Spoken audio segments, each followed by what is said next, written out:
एक समय की बात है जब काशी नरेश अयोध्या में भगवान श्री राम के दर्शन करने जा रहे थे।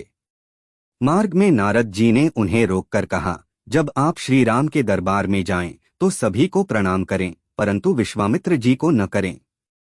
काशी नरेश ने इसका कारण पूछा तो नारद जी बोले, आपको स्वयं इसका उत्तर मिल जाएगा।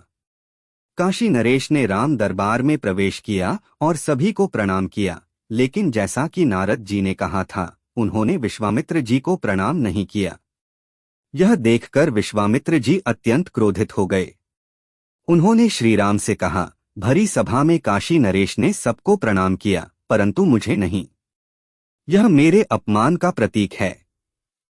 आप मर्यादा पुरुषोत्तम हैं, इसलिए मर्यादा की रक्षा के लिए काशी नरेश को दंड दें।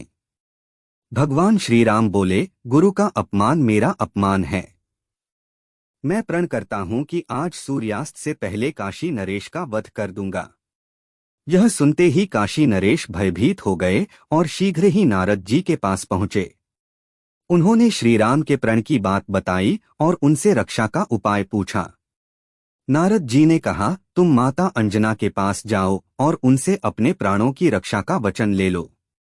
काशी नरेश तुरंत माता अंजना के पास पहुंचे और उनके चरण पकड़कर कहा, पहले आप मेरी रक्षा का वचन दें, फिर मैं अपनी समस्या बताऊंगा। माता अंजना ने वचन दे दिया। तब काशी नरेश ने पूरी घटना बताई। यह सुनकर माता अंजना भी चिंतित हो गईं। माता अंजना ने हनुमान जी को पुकारा। जैसे ही हनुमान जी प्रकट हुए, माता ने उनकी स्तुति की और वचन लिया कि वे जो कहेंगी हनुमान जी उसे मानेंगे। हनुमान जी ने तुरंत सहमति दे दी। तब माता अंजना ने कहा, तुम्हें काशी नरेश की रक्षा करनी होगी। अब हनुमान जी धर्म संकट में पड़ गए। एक ओर माता का वचन था तो दूसरी ओर प्रभु श्री राम का प्रण। हनुमान जी काशी नरेश को लेकर सरयू तट पर पहुंचे और उन्हें राम नाम जपने को कहा। काशी नरेश ने वैसा ही किया।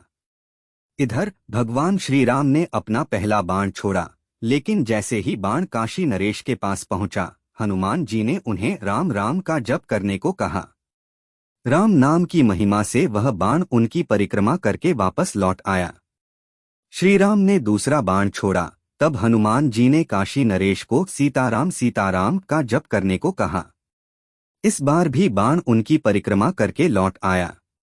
अब भगवान श्री राम क्रोधित हो गए और स्वयं सरयू तट पर पहुंच गए।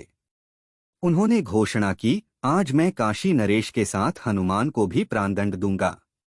जब हनुमान जी ने श्री राम को आते देखा तो उन्होंने काशी नरेश से जय सियाराम जय जय हनुमान का जप करने को कहा। भगवान श्री राम ने अपना तीसरा बाण चलाने की तैयारी की ही थी कि इस बीच गुरु वशिष्ठ जी और विश्वामित्र जी भी वहां आ पहुंचे। हनुमान जी ने काशी नरेश से कहा, शीघ्र ही विश्वामित्र जी के चरणों में गिरकर क्षमा मांगो। काशी नरेश ने तुरंत जाकर विश्वामित्र जी के चरण पकड़ लिए और अपनी भूल के लिए क्षमा मांगने लगे। यह देखकर विश्वामित्र जी प्रसन्न हुए और श्री राम से कहा, काशी नरेश ने अपनी गलती स्वीकार कर ली है, अब आप उन्हें क्षमा कर दें।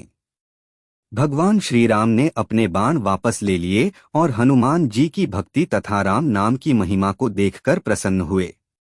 इस प्रकार हनुमान जी ने सिद्ध कर दिया कि